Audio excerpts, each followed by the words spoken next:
I was halfway into a dream when the phone rang. My limbs felt heavy, still tangled in the fatigue of a double shift at the hospital. I reached for my phone blindly, blinking at the harsh glow of the screen. Mom flashed across it. My stomach sank. I hadn't heard from her directly in weeks, just forwarded messages from church members or clipped remarks in group texts. When she called, it wasn't for small talk. I answered. "Your sister's in the hospital," she said. No greeting, no explanation. "Get here, now." "Wait, what happened?"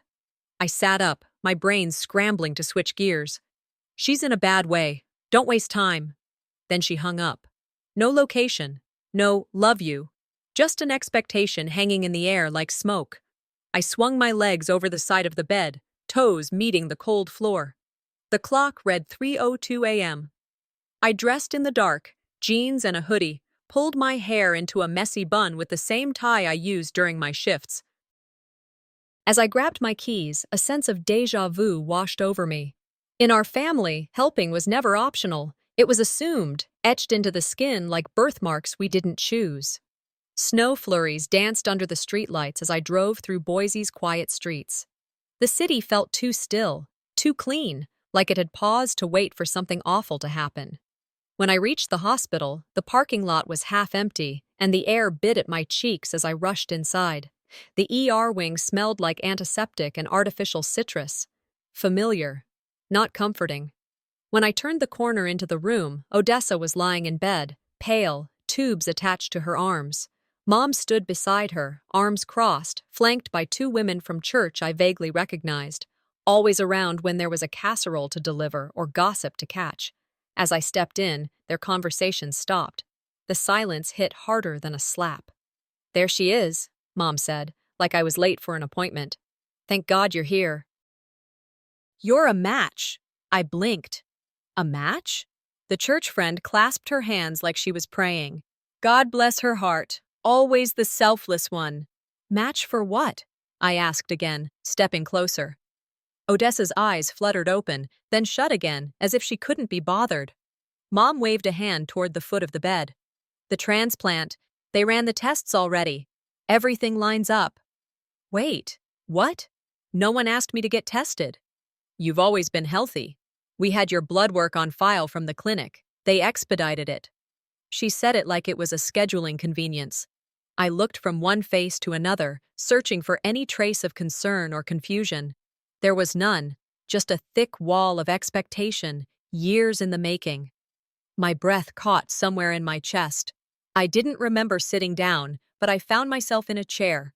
Suddenly, I was 12 again, clearing the dishes while Odessa got to choose the TV channel. 17, driving her to a party while I stayed home. 25, taking on a third job while Mom co-signed her boutique lease. In our house, Odessa was the miracle. I was the maintenance.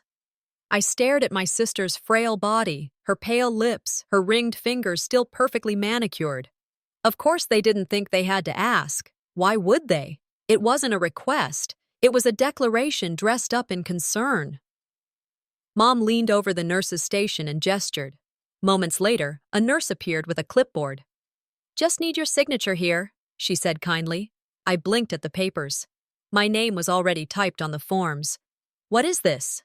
"Pre-authorization for the procedure," the nurse said. "You'll be in recovery for a few days. Standard precautions." I looked at Mom. "We've already prayed on it," she said. "Everything's in place." I tried to stall. "I need a minute." Mom's eyes narrowed. "Don't be selfish, Ailany. She needs this now." The words landed like a slap across my face. Odessa opened her eyes again, this time reaching for my hand. "You always take care of me," she whispered. Her smile was weak, soft, but too rehearsed. She didn't ask. The nurse cleared her throat, still holding the clipboard. I stared at it like it might burst into flames. The air in the room was too clean, too rehearsed, like they'd been waiting for me to walk in and play my part. My fingers shook as I stood. I needed air. Outside, the cold slapped me awake. I leaned against the brick wall, dragging in breaths that burned. I didn't cry. That would be giving them too much. I remembered something Dr. Callahan, my therapist, once told me. Just because they expect you to bleed doesn't mean you owe them your veins. I wanted to believe that. But deep down, I knew I was already halfway into giving in. Because that's what I did. I walked back toward the hospital doors, the fluorescent lights humming above me like the buzz of obligation. I looked back at the room where my name was already signed, and for the first time, I wondered if I still had a choice. The next morning came too fast. I hadn't really slept, just drifted in and out of shallow rest, haunted by fluorescent light and the weight of unspoken obligation. I sat in the waiting room, cradling a cup of hospital coffee that had long since turned lukewarm. The chair beneath me was too stiff, the air too cold, and the silence between the beeping monitors and distant footsteps stretched longer than I could bear. A nurse walked past and gave me that look, pitying, but quiet. The kind that said, "I know," without saying anything at all. She didn't stop, just moved down the hallway with her clipboard clutched to her chest like it might keep her from being pulled into the mess. Through the half-open door, I could see Odessa still lying unconscious, pale under the hospital sheets. Leocadia was pacing the room, her phone pressed tightly to her ear as she whispered updates like a PR manager spinning a crisis. "She's agreed," I heard her say to someone. "Just finalizing the papers now." Agreed. I hadn't agreed. I had shown up. That was all. Around noon, more familiar faces filtered in. Church members with plastic trays of lasagna and banana bread, mouths full of comfort and hands full of assumptions. "Bless your heart, sweet girl," one said, squeezing my arm like I was some kind of soldier sent off to war. Not one of them asked how I was holding up. Not one wondered if I was okay. I tried to disappear into the corner of the room, but Leocadia didn't let things sit too long. She approached with a calm that was practiced, controlled. She handed me a fresh set of papers, the consent forms. "You know this is right," she said.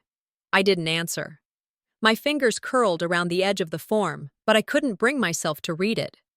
My eyes focused on her handwriting, neat, underlined, determined. Everything about her said this was already done. My part was just a formality. A flash of memory hit me. I was 10 years old, sitting on the staircase, crying after Odessa had taken my bike and wrecked it. I had saved for months to buy that bike. Leocadia's voice echoed from the kitchen. "She's your sister. You owe her grace. You owe her patience." Later, I heard her say something similar to a neighbor after Odessa's shoplifting incident. Siblings cover each other's mistakes. That's how families stay intact. Now the logic was the same, only this time it wasn't about a toy or a rumor, it was about my body. Odessa stirred slightly in her bed. Her eyes fluttered open just long enough to meet mine. "Thank you, baby sis," she whispered, her voice hoarse and soft. Then she turned her head and closed her eyes again. That was it. No question, no conversation, just assumption. I picked up the pen. It felt heavier than it should have. I paused, listening to my breath. My chest felt tight. My hand trembled slightly as I scribbled my name on the dotted line. This wasn't consent. It was surrender. Some wounds don't show up on X-rays. Some live in the pauses, the glances, the unasked questions. I handed the paper back and stood. Later, as I walked the hallway looking for a moment alone, Dr. Kalantha Noor caught my eye. She was standing by the coffee machine, her posture professional but her face weighed down.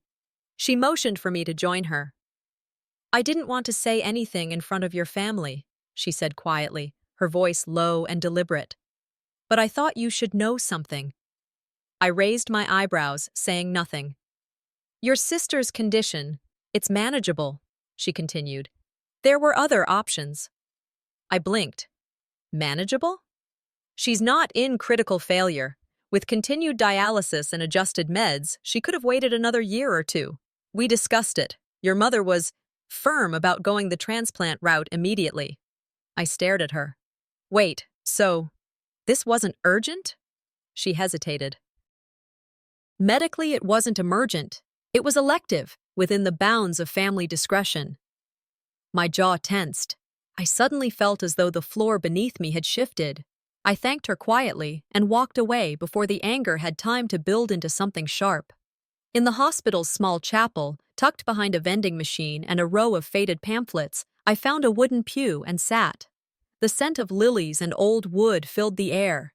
Dust danced in shafts of light from the stained glass windows.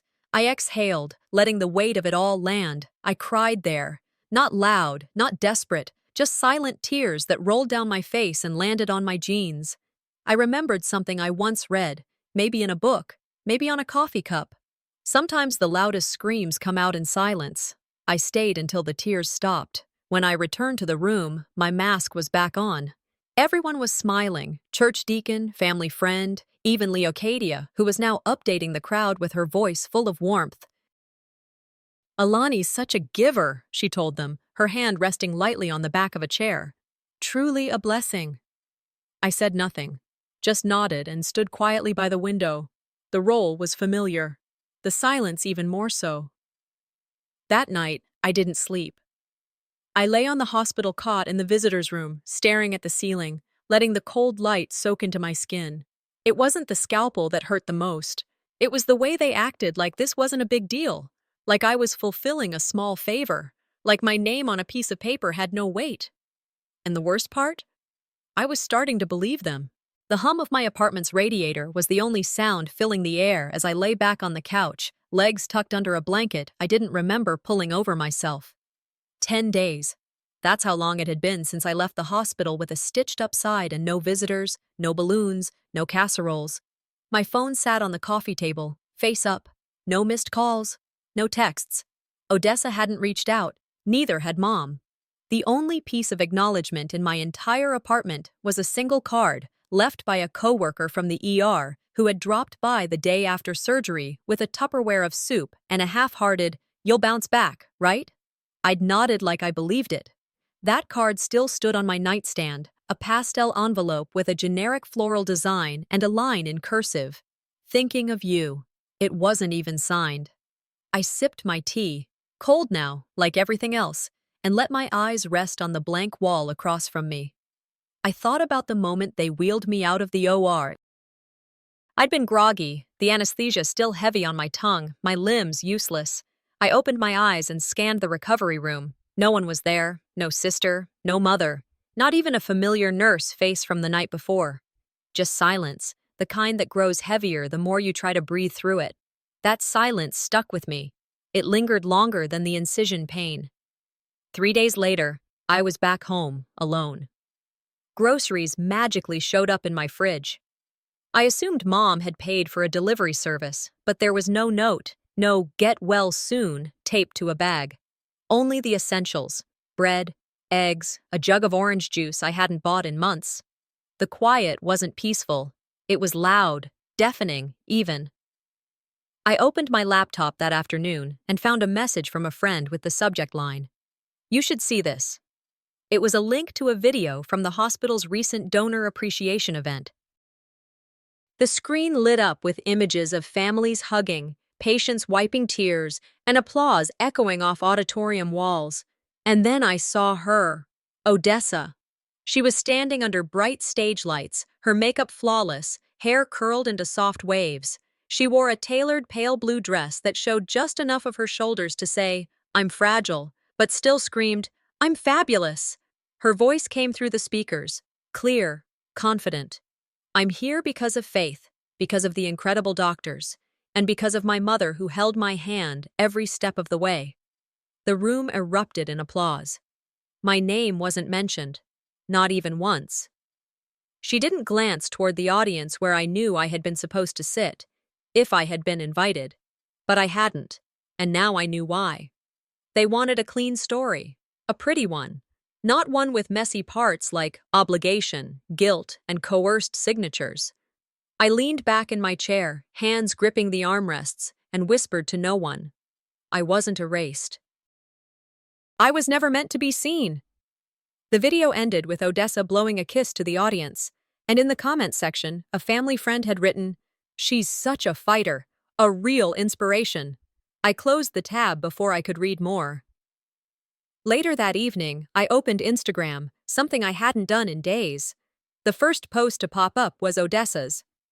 A photo of her lounging in a hot springs resort, the the kind with smooth stones and ambient lighting. She wore a deep-cut bikini, one arm extended with a drink in hand, the caption reading, "Life is beautiful when you choose joy." I blinked. I scrolled through the comments. "You're glowing. Such strength. Recovery queen." They all cheered her on as if she'd climbed Everest with no shoes. Meanwhile, I was still sleeping on my left side because my right hurt too much to turn. I felt it. That heat, that slow bubbling burn in the center of my chest. I typed a comment. "She looks amazing, inside and out." I stared at it for a full minute. And then I deleted it. It wasn't sarcasm, but it wasn't honest either. I couldn't fake admiration anymore. Church folks stopped coming around. No one brought muffins or sat on my couch to ask how I was holding up. They had seen Odessa's vacation posts. In their minds, we were all thriving. The story was clean again. At work, colleagues glanced my way but said nothing. They passed by my desk with polite nods, assumed I didn't want to talk. Or worse, that I had nothing to say. The silence followed me everywhere. At the grocery store, at the mailbox, even in the elevator of my building. I stood in front of my bathroom mirror one night, lifted my shirt, and traced the faint purple scar with my fingertip. It was healing. The skin had started to knit back together, but the tenderness remained underneath. "Why did I say yes?" I whispered. I knew the answer, because I always said yes. And then I heard it. That voice in the back of my mind, the one I'd silenced too many times, because they counted on you not to say no. I sat on the floor of my bathroom, knees pulled to my chest. I wasn't crying, just sitting there, waiting for the ache to settle. It didn't. The next morning, I logged into my social media and quietly disabled everything. Instagram, Facebook, even LinkedIn. I needed the noise to stop. The absence of noise was louder. You don't always need to be cut to feel abandoned, I told myself as I poured water into the kettle. Sometimes, absence bruises worse. I sipped my tea, warm this time, and tried to focus on the window view. A few sparrows fluttered near the ledge, pecking at crumbs someone had scattered. They flew away before I could really watch them. And that's when I saw it. A shared post, muted but unmistakable, my name, her story, and a fundraiser in someone else's account. The forwarded email landed in my inbox sometime after breakfast. A coworker had sent it, adding nothing except, "Thought you should know." The subject line read, "Honoring our local family heroes, special awards ceremony." My name wasn't on it. I clicked the link. A flyer popped up with pink and gold accents, featuring a smiling photo of Odessa in a hospital gown holding a bouquet. Below it, "Join us in celebrating our community's bravest recovery stories." Honoree, Odessa Blythe. Presenter, Leocadia Vale. I scanned the details twice. The Boise Women's Wellness Circle had put it together.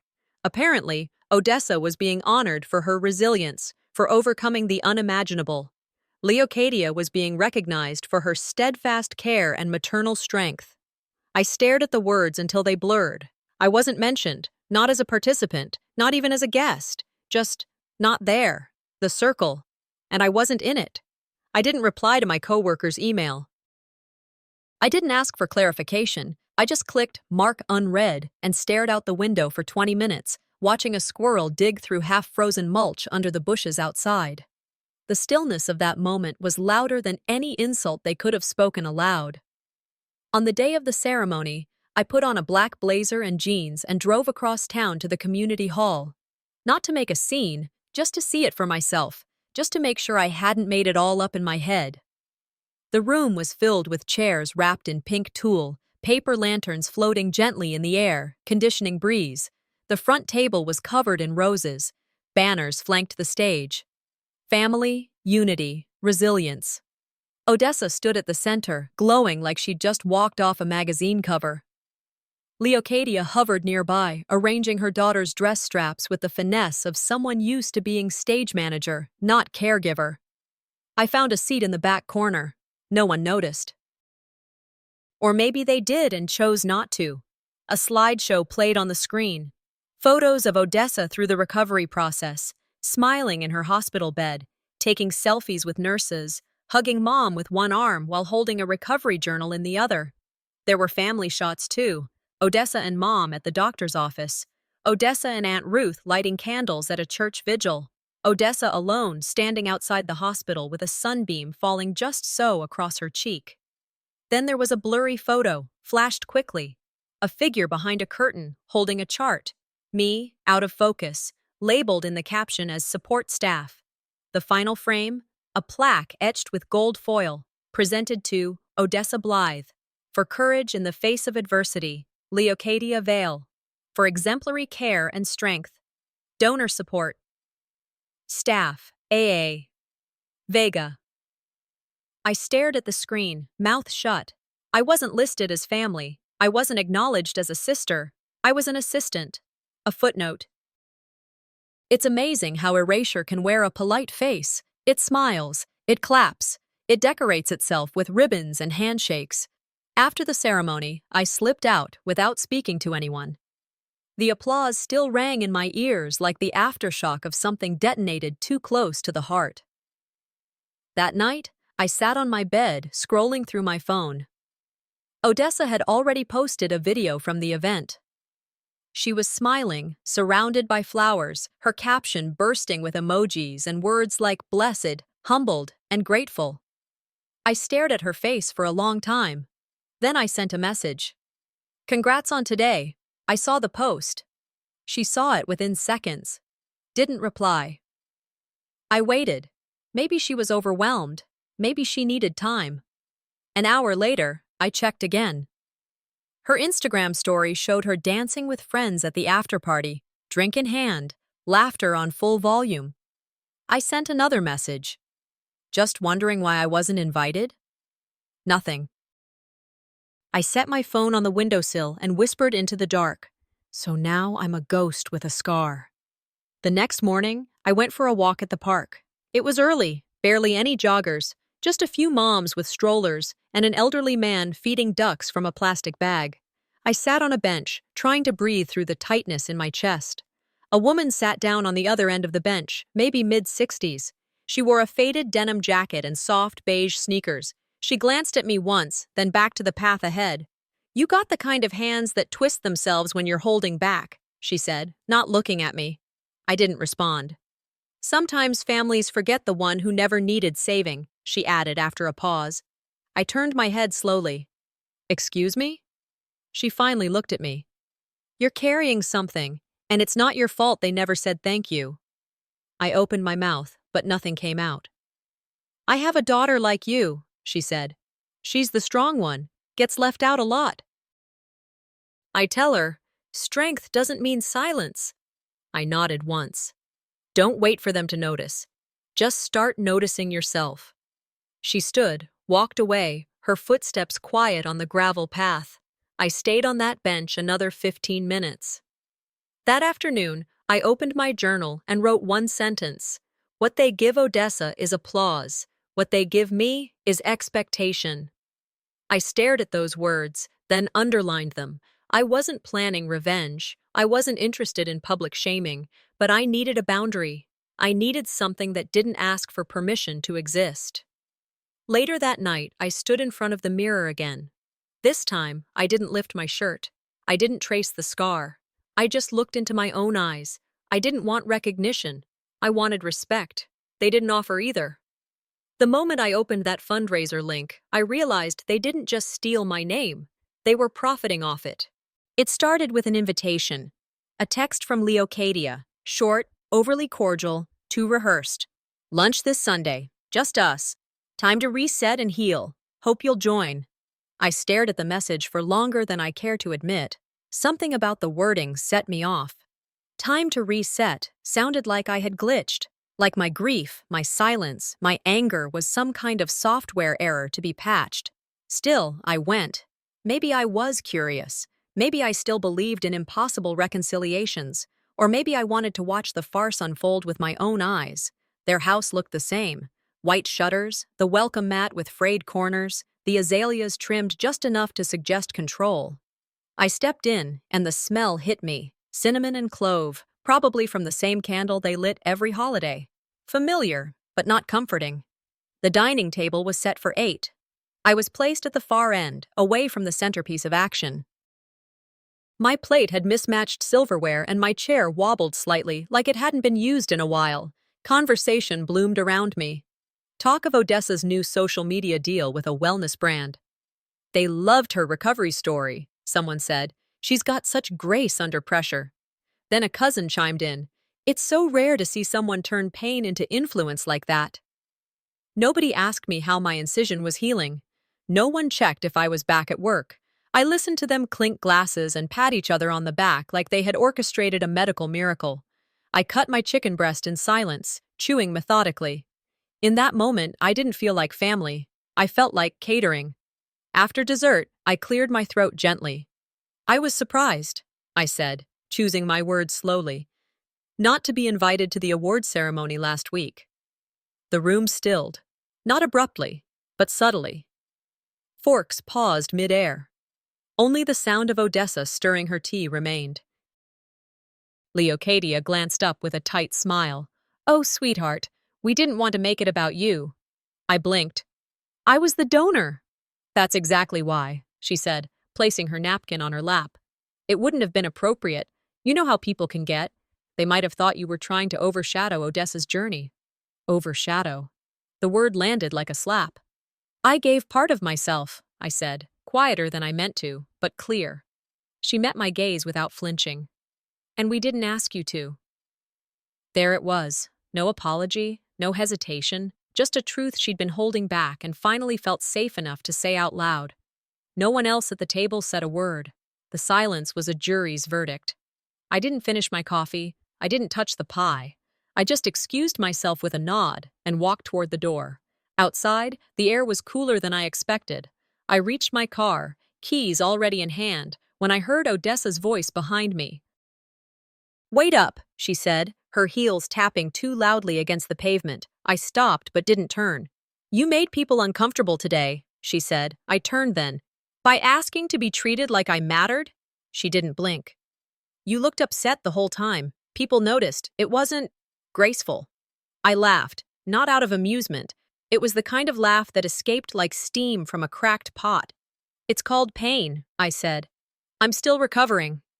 Odessa's face softened for half a breath before snapping back into its practiced poise.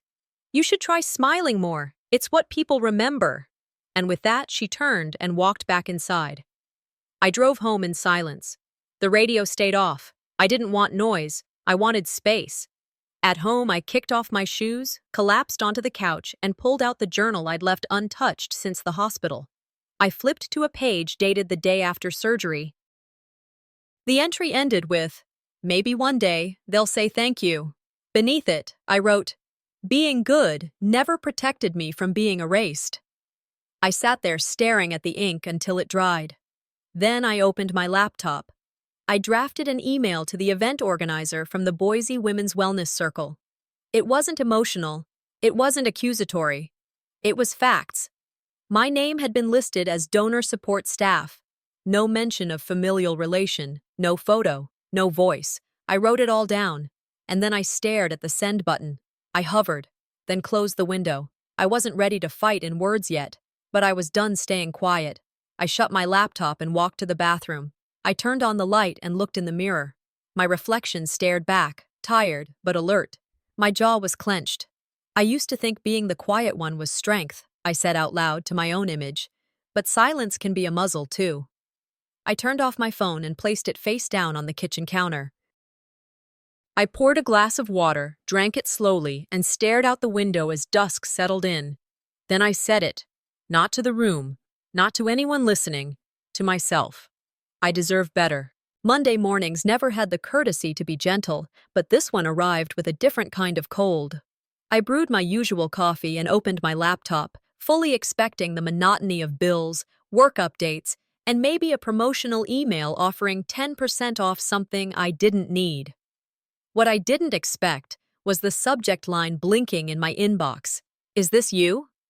It was from Clara, an old college friend I hadn't spoken to in months. Her message was simple. Thought you might want to see this. I wasn't sure if it was real. There was a link below. I clicked. The page loaded slowly, my internet crawling like it sensed the storm ahead. And then I saw it. Help Ailany heal. a community story of sacrifice and hope.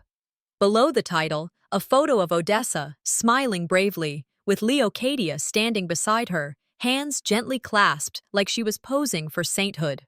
I kept scrolling. The fundraiser description was nearly word for word from my own medical intake bio. My job, my donation, even my post-op complications, but the account, registered to an email I didn't recognize, total raised $18,324. And I hadn't seen a cent. No one had mentioned a fundraiser to me, not once. My chest tightened, not from betrayal, not immediately, but from the sheer precision of their act. It wasn't careless. It was calculated. They didn't just erase me, they cashed in on the ghost they made me. I clicked through the photos, saw my hospital bed, my IV line, my name in print, but never in ownership. They'd used me, again, only now with dollar signs attached. Still shaking, I logged into my insurance portal. I needed to confirm something that had been nagging at me for days. A claim had come through the week before, something about post-operative therapy and recovery supplements. The rep on the phone greeted me kindly. "Hi there, Ailany. Looks like your last update was, oh, just last week." "You added additional treatment coverage?"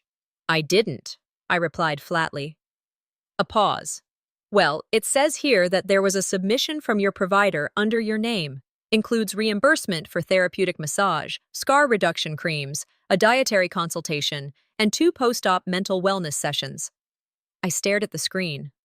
All of that was billed under me? "Yes, ma'am, from Boise Regional. It's already been processed." I thanked her, hung up, and slammed my laptop shut.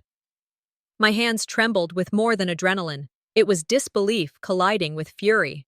This wasn't manipulation. This was theft. I paced the room. For the first time since the surgery, my side ached, not physically, but symbolically. That scar they all pretended not to see, they'd turned it into a revenue stream. I reopened the laptop and logged into GoFundMe. I went straight to the contact form and filled out the fraud report. It asked for proof of identity, screenshots, any documents tying me to the name and story used. I attached everything. The next step was calling their support line. I waited on hold for 26 minutes, listening to looping piano music that felt both too calm and wildly inappropriate. When someone finally answered, her voice was soft. "I'm so sorry, Miss Vega. That must be incredibly frustrating." "It's not just frustrating," I said, trying to hold my voice steady. "It's illegal. And it's personal." She explained that the funds had already been transferred to the campaign creator, an account tied to Odessa's email. My email wasn't listed anywhere. After the call ended, I sat there staring at my inbox. Then I did what I should have done days ago. I typed an email, subject, "You've gone too far." It was addressed to both Leocadia and Odessa. I laid it all out, the fundraiser, the insurance fraud, the pictures, the stolen words. I didn't demand an apology. I didn't threaten, I just stated facts, cold and clear. No reply. Instead, an hour later, Leocadia posted on Facebook, "God provides through the kindness of strangers. When we walk in faith, blessings follow," with a picture of Odessa holding a bouquet of flowers under a banner that read, "Thank you for supporting our family journey." That was the day I realized they'd been writing my story, without me in it. I opened my drawer and pulled out a folder where I'd kept hospital receipts, screenshots, discharge paperwork. I added a few new pages, emails, the insurance printout, the fundraiser capture. I tabbed them carefully. Then I picked up the phone and called a local legal clinic. The receptionist was brisk but warm. "We have a 30-minute consult slot on Wednesday at 2 p.m. "Perfect," I said. She sent me the intake form within minutes. When I got to the section that asked, "Relationship to opposing party," I hovered over the options. Mother, sister. I checked both. That's when I cried, not because I was sad, but because the absurdity of preparing to face your own family in a legal setting finally broke something in me. The sob was quick, almost sterile. I wiped it away before it had time to dry on my cheek. I was preparing for battle, against the people who raised me. Later that night, I sat at my desk with the lights low, just me and the steady hum of my space heater in the corner. I opened a fresh page in my journal but didn't write anything. I reached for my phone instead. I tapped the record button on my voice memo app. My name is Ailany Vega. I gave my kidney to my sister. And this is what they did next. My voice didn't shake. The call came just after dinner. My plate was still on the table, half finished, the fork balanced precariously on the edge. My phone vibrated once, then again. I checked the screen. Mom. I didn't pick up right away. Instead, I stared at her name as if it might disappear if I looked long enough. On the third ring, I answered. You talked to a lawyer? She asked. No preamble, no emotion. Yes, I replied evenly. About the fundraiser and the insurance claims. Her voice dropped an octave. You would drag your own family through the mud? After everything we've done for you? I said nothing. There wasn't a version of this conversation that ended in mutual understanding. I'm warning you, Ailany. You go through with this. Don't bother calling me again. As far as I'm concerned, you're no daughter of mine. She didn't wait for a reply, just hung up. I sat there for a moment, listening to the silence left in her wake. Then I stood and cleared my plate, running the water a little longer than necessary, the clang of the dishes grounding me in the present. It wasn't a threat, it was a promise. And maybe, finally, a release. Not 10 minutes later, the messages began pouring in. You're breaking your mother's heart. She's barely sleeping. Odessa can't eat. I heard from Deacon Mitchell you're planning something legal. Please tell me that's not true. The guilt came in waves, voicemails from distant cousins, private Facebook messages from church ladies who hadn't spoken to me since last Christmas.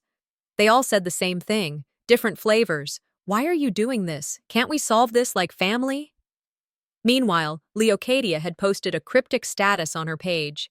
It's always the ones closest to us. Betrayal is a slow death. Dozens of comments poured in, supportive emojis, prayers. Stay strong, Mama. And not one of them knew I was the one bleeding. The truth was, family didn't ask me to help. They expected it. And once I did, they expected me to shut up. That night, I opened my browser and started searching for short-term rentals.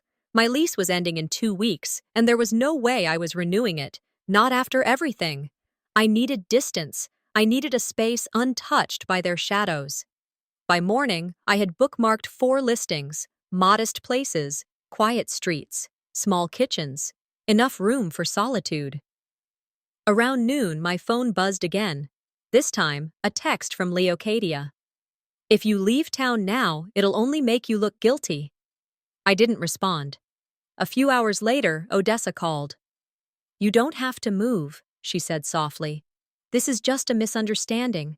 We can fix it, privately. Privately means quietly, I replied. It means forgotten. She hesitated. That's not what I meant. It's exactly what you meant. You want me to stop talking. You want me to disappear so the story can stay clean. There was a long pause, then she said, You're making this worse. I'm making this honest. That was the end of that conversation. I walked through my apartment that evening, a legal pad in hand, scribbling down what to pack and what to leave. The couch could stay, the scratched coffee table too, but the framed picture of me and Dad at my nursing school graduation, that was coming with me. It was one of the few moments of my life where I felt like someone was actually proud of me for being myself, not for sacrificing myself. Later, I sat down and drafted a letter to the fundraiser platform. I outlined everything. How my name and medical history were used without consent, how funds were funneled to someone else, how I'd been erased from the narrative. I attached screenshots, ID proof, and documentation from the insurance company. I didn't send it right away, but it was ready. I also scheduled my consultation with the legal clinic. 30 minutes. Enough time to begin drawing a line they couldn't step over anymore. For the first time, I wrote down what I was fighting for. Not vengeance, not exposure, recognition, not in public, just within myself. I wasn't fighting them. I was fighting for the version of me they refused to see. That night, I stopped by the grocery store. On my way out, something caught my eye on the community board near the exit. A flyer, pink and gold, familiar font. Odessa Blythe, a story of grace, strength, and recovery. I didn't read the details, I didn't need to. I tore it down, folded it in half, and dropped it in the trash next to the self-checkout lane. No one stopped me. No one asked why. I didn't flinch. I didn't smile, because family used to mean shelter. Now it meant strategy. The call came late Saturday afternoon. I was folding laundry, trying to decide if I'd keep the faded hoodie I hadn't worn since college, when my cousin Jules called. We hadn't spoken in almost a year. Last time was at some awkward family birthday where I brought my own food because Odessa had gone keto, and no one told me. "Hey, I didn't know if you were coming tomorrow," Jules said. "To what?" She hesitated. "The community gathering. Mom said Odessa and your mom asked the church board to host something, like a healing circle, a celebration. Everyone's gonna be there." My chest tightened. I wasn't invited. Maybe they just forgot. She caught herself, realizing how absurd that sounded. "Anyway, I thought you should know. I think they expect you. Expect me to show up and sit quietly while they rewrite the script one more time." Still, I said, "Thanks," and hung up. I didn't sleep that night. I sat at my desk with my journal open and a small pile of papers next to me. Printouts of the fundraiser page, screenshots of insurance filings, the email draft I'd never sent. I wasn't planning a speech, I wasn't going to start a fight, but if they came for the story, I was bringing the facts. Sunday morning, I dressed simply. Slacks, a muted blue sweater, and flat shoes. My face was bare. No makeup, no smile. "They wanted a witness," I whispered to myself in the mirror. I came prepared to be one. The community center parking lot was already half full when I pulled in. Balloons danced on the front steps. The sign above the entrance read, "Celebrating Strength and Togetherness." Inside, the room buzzed with activity. People I hadn't seen in years hugged each other like they were at a family reunion instead of a stage play. Odessa stood near the front, posing for photos, draped in a cream shawl like a recovering monarch. Leocadia circled the room like a host on autopilot, shaking hands, giving air kisses. Her eyes met mine for a moment. She offered a nod, not warm, not cold, just strategic. The ceremony began with a slideshow. Images of Odessa's hospital stay, her recovery, her smile through it all. Soft music played, and murmurs of admiration rippled across the audience. The speaker, someone from the church council, introduced me as our family's quiet backbone, a compliment wrapped in invisibility. Then came the open mic portion. I stood. "I'd like to clarify something," I began, voice steady. "About the fundraiser that—" Leocadia was on her feet before I could finish. She walked to the front, took the microphone from the podium with a smile that didn't reach her eyes. "You've had your moment," she said into the mic. "But this isn't about you." I opened my mouth. She looked at me directly. "No one asked you to help," she said, loud enough for everyone to hear. And then, before I could even process what was happening, she spit at my feet. A collective gasp echoed. Chairs shifted. A cough in the back. The silence that followed was heavier than the act itself. But what shook me wasn't the spit. It was the crowd pretending it hadn't happened. Odessa began to cry loudly from her seat. "I didn't want it to come to this," she sobbed, burying her face in her hands. Someone whispered, "This is tragic." Aunt Marlene stood, half reaching for Leocadia. "She's still your daughter." Leocadia's voice sliced through the air. "Not anymore."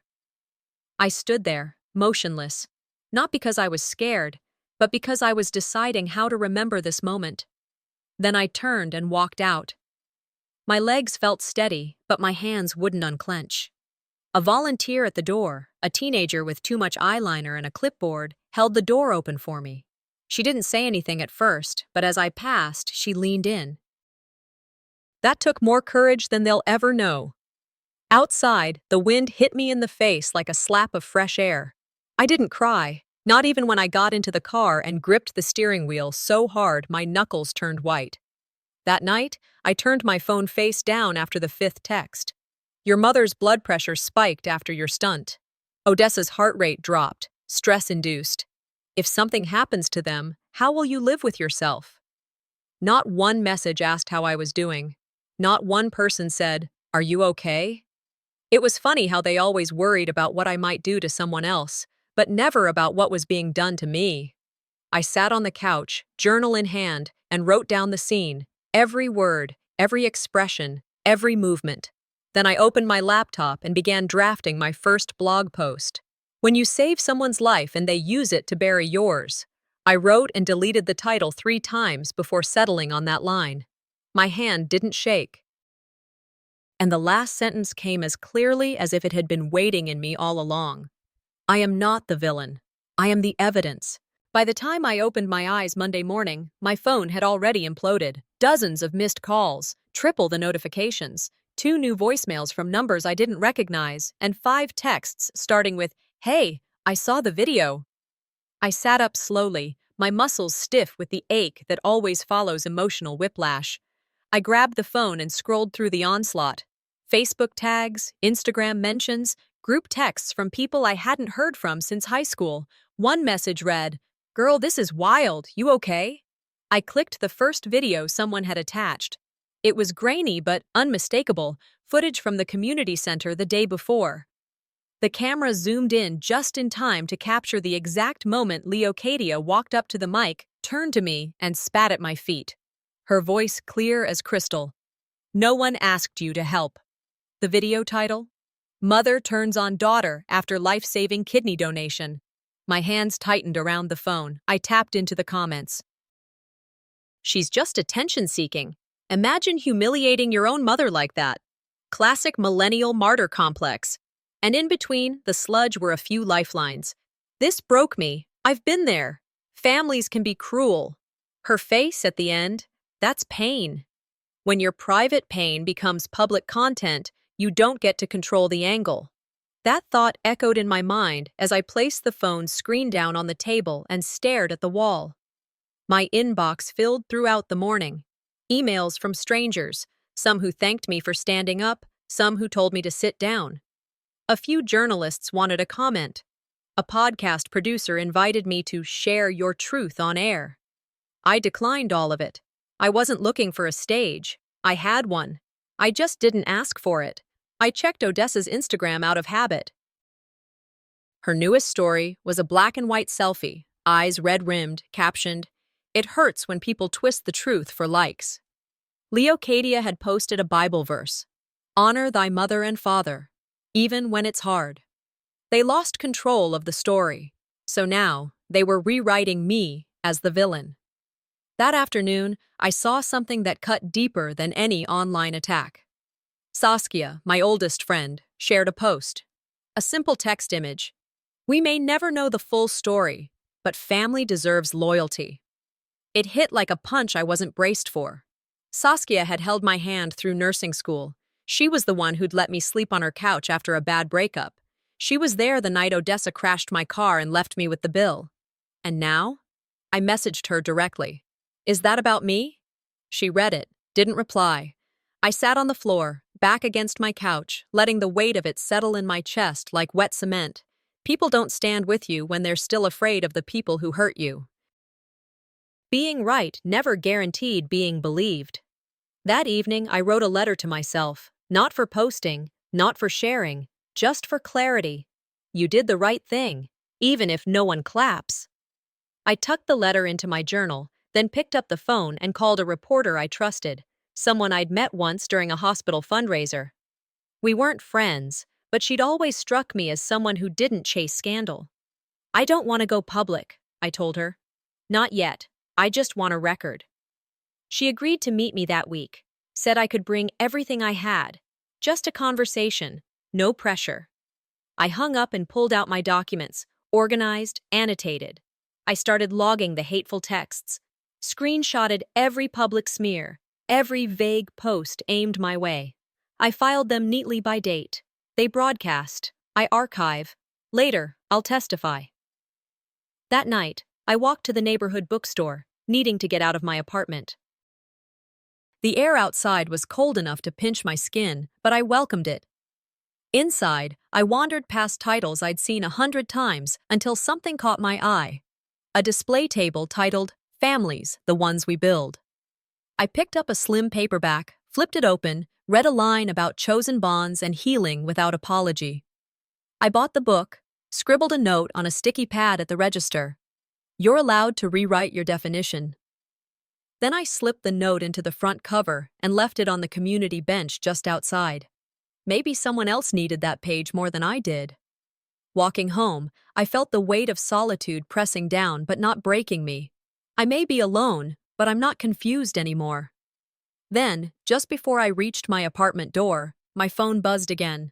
Not a message from Leocadia, not a backhanded apology from Odessa. It was from a stranger.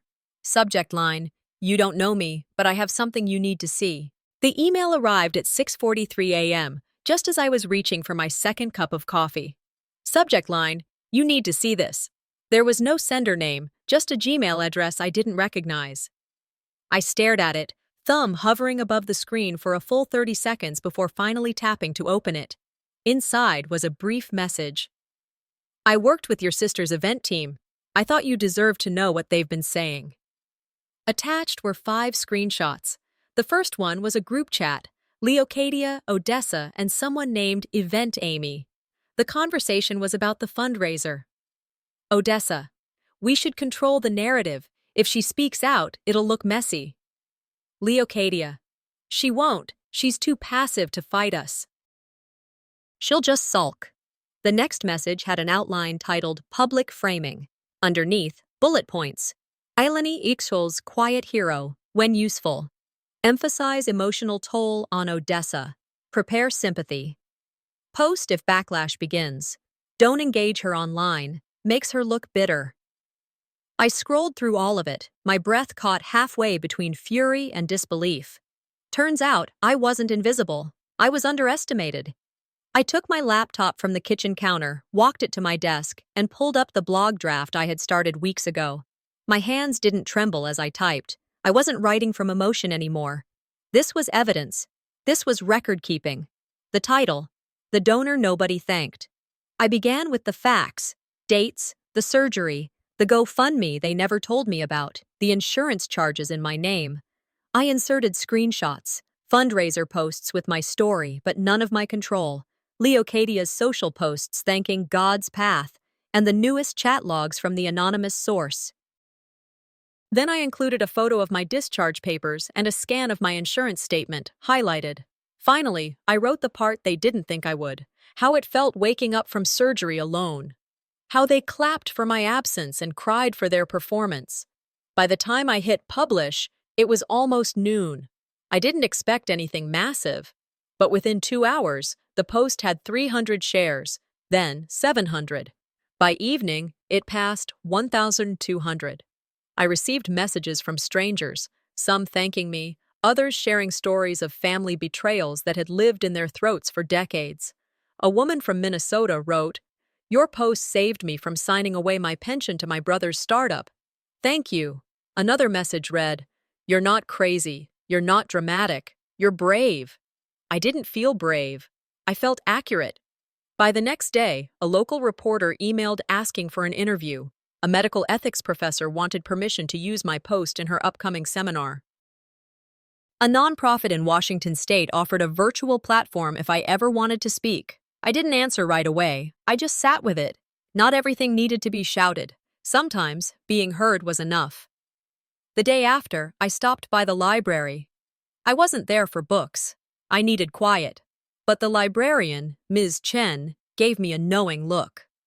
"Good for you," she whispered, as she slid my card back across the counter.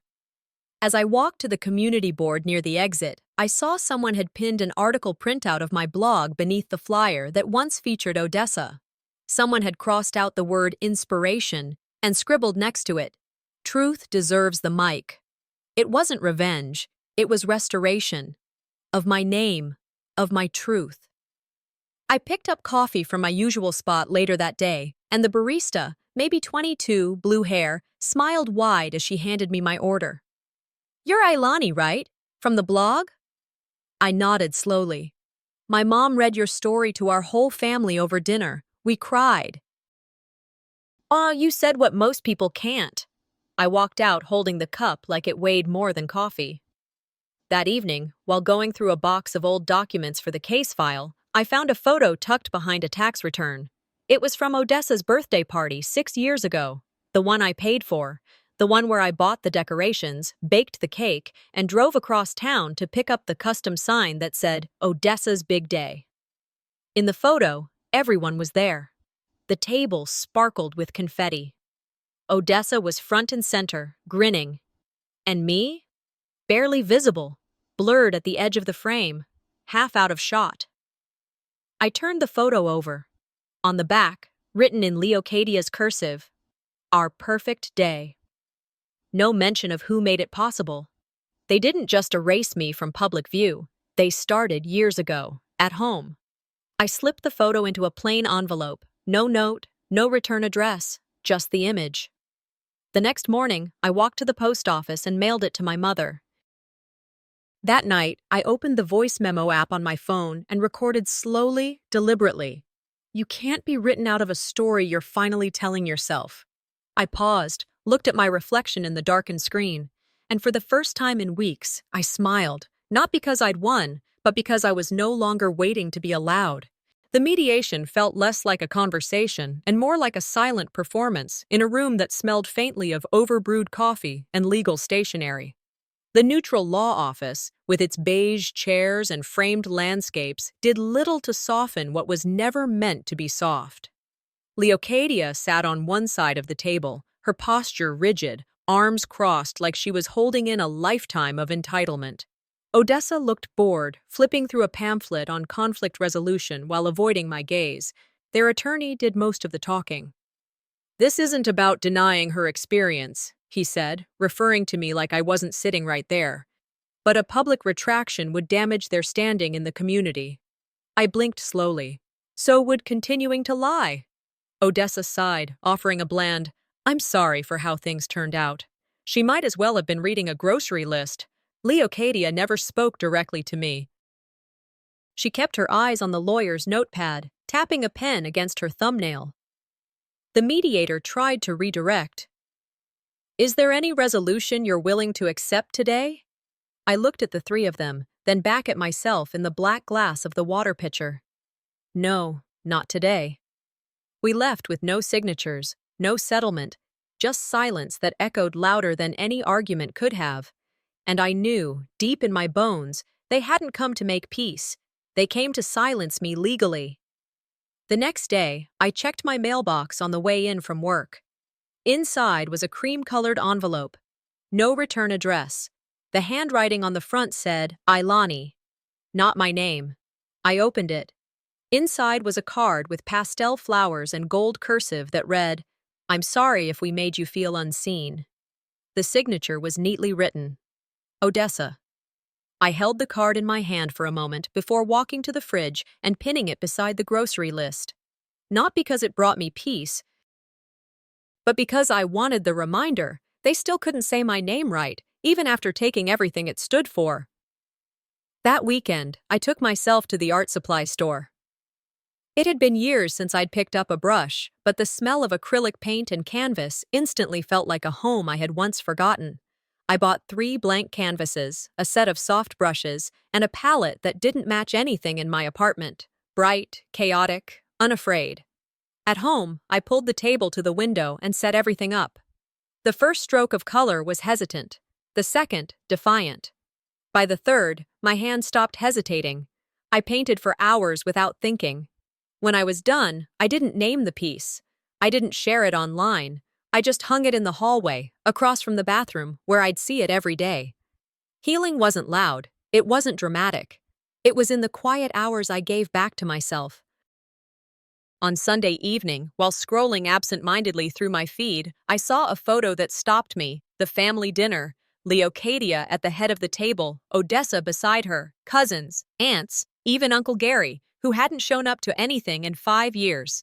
The caption read, Family first, always. They were smiling. The table was set with fine china and candles. The chairs were full. And I wasn't there. I didn't feel sadness, not anymore, just clarity. I ordered Thai food, settled onto the couch, and pressed play on a documentary I'd been meaning to watch. Halfway through, the narrator said something that landed right in my chest.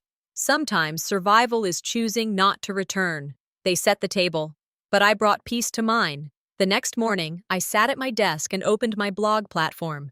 I titled the new post, "Closure doesn't come in envelopes, it comes in mirrors." I wrote without pause. I thanked readers who had reached out. I included links to resources, legal aid, domestic emotional abuse hotlines, support groups for family betrayal. I didn't name names. I didn't need to. The final paragraph read, "This isn't about vengeance. This is about voice. Mine." I hit publish. And just when I thought it was all behind me, the phone rang. Odessa. The call came on a Saturday morning, 2 months after the fundraiser exploded and the family name imploded right behind it. Odessa's number flashed across my screen, and I stared at it like it was a test I didn't study for. I answered. Her voice cracked. "I read it. Everything." I stayed silent. "I didn't know it got that deep," she said. "I knew Mom was managing things, but I didn't stop her." "No," I said, calm. "You didn't." She inhaled sharply. "I'm not calling to fix it. I thought maybe we could talk. Just talk." "I don't do closed rooms anymore," I replied. "There's a cafe on 8th corner table by the window." I nodded to no one. "Fine. 1 hour." Sometimes the real power isn't in walking away. It's in deciding when you'll finally listen. That afternoon, I checked my inbox and found another surprise waiting. This time from James, an ex I hadn't heard from in years. We dated briefly when I was in nursing school. He'd ghosted me after a family dinner where Mom spent most of the night praising Odessa's natural charisma and teasing me about being too serious. The email subject read, "Hey, I think you need to see this." Attached was a screenshot of a group chat between James and Leocadia, dated years ago. Leocadia: "She's too intense. You're too laid back for someone like her." James: "She's very by the book." Leocadia: "That's why Odessa shines. She has warmth. Ailany is functional." There was laughter. Then this. Leocadia: "Odessa has real brand potential. Don't waste your energy trying to fix Ailany. She won't ever be grateful enough." James wrote under the screenshot, "I left because I thought you were too angry. Now I know you were just awake. I'm sorry." I closed the email and sat for a long moment. Even my heartbreak had a script, just not one I wrote. At the cafe, Odessa arrived late, dressed in neutrals and understatement, no makeup, no filters. We sat in silence for the first 5 minutes, both of us watching the rain trail down the windows. "I didn't think it would end like this," she said. "You mean with me telling the truth?" "No, with us not being family." I stirred my coffee. "You were fine with it when you were winning." She flinched. "I don't want anything," she said. "No forgiveness speech. I just wanted to say I see it now." A moment later, a little girl from the table behind us walked over, tugged gently at my sleeve. "Are you the helper lady from the news?" she asked. I smiled. "Yes, I am." "You gave your thing to your sister, right?" "That's right." She looked around, then asked, "But why are you sitting alone?" There it was, the one question they never dared ask. "Because some people choose peace over presence." She nodded like that made perfect sense, then skipped back to her seat. Odessa wiped a tear and whispered, "She's brave." I didn't respond. She wasn't wrong. After the meeting, I walked 2 blocks to a small bookstore and bought a journal with gold trim and thick pages. On the cover, it read, "The Donor Diaries," and that's what I named my new blog series, stories from people like me, givers who were punished for giving. I started receiving stories. A woman in Chicago who donated bone marrow and was left off the wedding list. A man in Phoenix who co-signed a loan and then became the enemy when it defaulted. People who gave quietly, who lost loudly. The blog grew fast. One post led to another, and soon I launched a scholarship fund, small but growing, for women who gave more than they were ever given. Then came the community documentary. A local filmmaker titled it, "Blood is Not a Receipt." It screened at the city library, the room packed beyond expectation. Afterward, a young nurse pulled me aside. "You made me brave enough to report my own family. They'd been guilt-tripping me for years." I nodded. "You're not alone.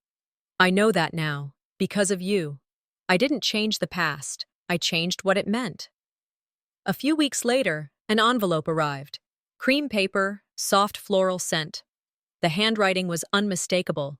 Leocadia. Inside, a card that read, "I forgive you." I didn't open it. I didn't need to. I dropped it into the recycling bin without ceremony. Days later, I stood on a small stage at a wellness conference hosted by a nonprofit that had reached out after my blog launched. I told my story, not for tears, not for applause, but for the women in the front row, clutching their own invisible scars. I ended with this. "They said no one asked me to help, but now I help myself, and that's enough." As I stepped off the stage, someone in the front row stood, eyes glassy, voice shaking. "Thank you for saying what I couldn't." I nodded. The final word wasn't mine because I demanded it. It was mine because I stopped waiting for permission.